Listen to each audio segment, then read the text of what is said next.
You are listening to The Diary of a Wannabe Writer, presented by Richard A. Boxshall, in which I chronicle my life and attempts to become a professional writer by, doing some writing daily, hopefully.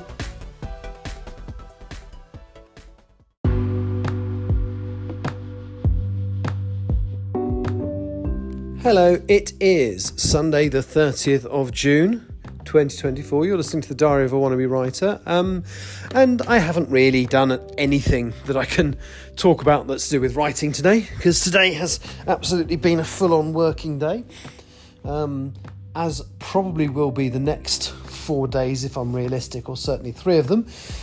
So of course today is the 30th, which means tomorrow is the 1st of July, which means we are 4 days away from the general election. So that's going to be, I'm really looking forward to watching the results come in overnight. It's just going to be a really, just even if I was apolitical, it would be very, very interesting, because it's obviously looking very, very likely we're going to have a Labour government and Keir Starmer. So Keir Starmer will be our new Prime Minister.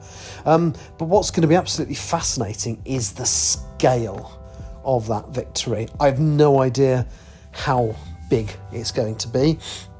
There are several things that could influence that. So firstly, has the recent revelations about Nigel Farage's party damaged their standing? I think for some people it won't have done, and for some people it possibly will. I actually believe that when the election actually happens, I think the Conservatives and the Reform Party are currently sitting kind of close to each other in most of the opinion polls, but I think what will actually happen when the election happens for real is I think Reform will do a lot worse than it's been predicted, and I think the Conservatives will do a little bit better. Still think they're not going to have many seats, but I think Reform are going to have almost none, and I think the Conservatives will have some. And of course, north of the border, you've also got what's looking like it might be a bit of a collapse in the popularity of the Scottish National Party. Well, if that happens, those seats are either going to go to Labour or possibly to the Liberal Democrats. So it's all very interesting. So that's the day I land, because I never know in advance of an election when I'm going to be flying. I actually have to do a postal vote, so my vote is postal and it's already done. So yeah, that's fun. But yeah, so today I have worked on 3 flights. So very early this morning, we flew, it wasn't that early actually, I had to be at work early this morning. We flew to Geneva and then back, and that was all right. Then we had a bit of a gap, and then we've flown to Zurich, which is where I am now. We were supposed to have minimum rest down route, which is 10 hours. Has to be 10 hours minimum. But it turns out our flight tomorrow morning has been cancelled. So now we are operating a later flight home. And the original plan was we were supposed to be doing 3 more flights tomorrow. So back from Zurich, and then I can't remember where we were supposed to be going, if I'm honest. But it doesn't matter now, because we're not going to be on it. We're actually going to arrive home from Zurich at within 15 minutes or so the time we were supposed to get home from having done 3 flights. So not only have I not got to have an alarm call at 4 something in the morning, I also do 1 flight instead of 3.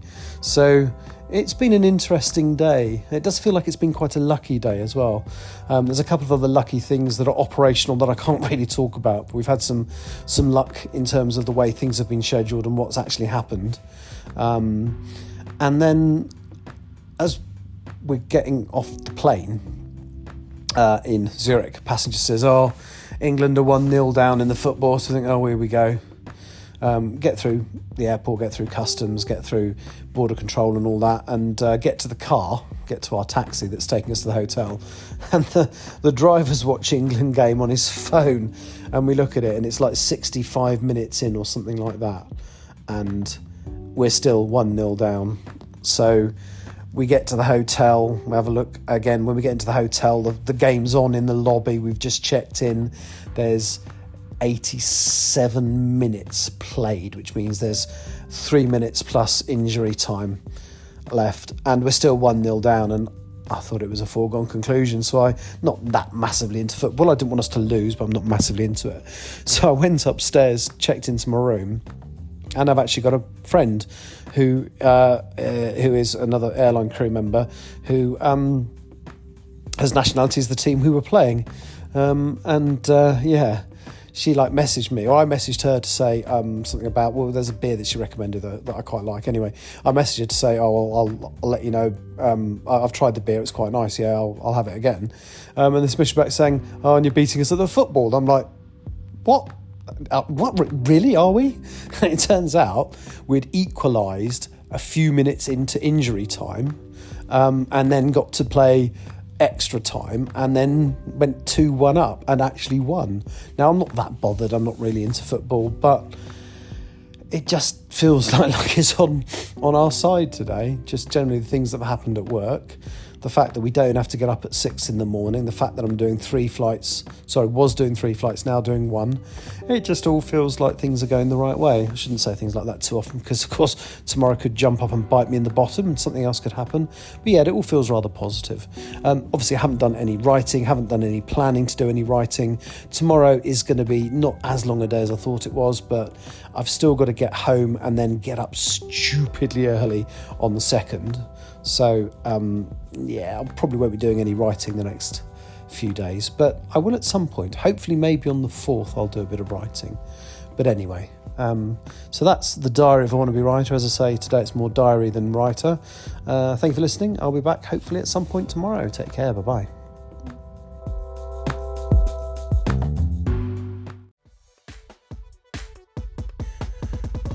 You have been listening to The Diary of a Wannabe Writer, presented by Richard A. Boxall. Thank you for tuning in to my random ramblings, and if you'd like to know more about me or my projects, visit my link tree at linktr.ee/Richard Wright, capital R, capital W. Thank you for listening.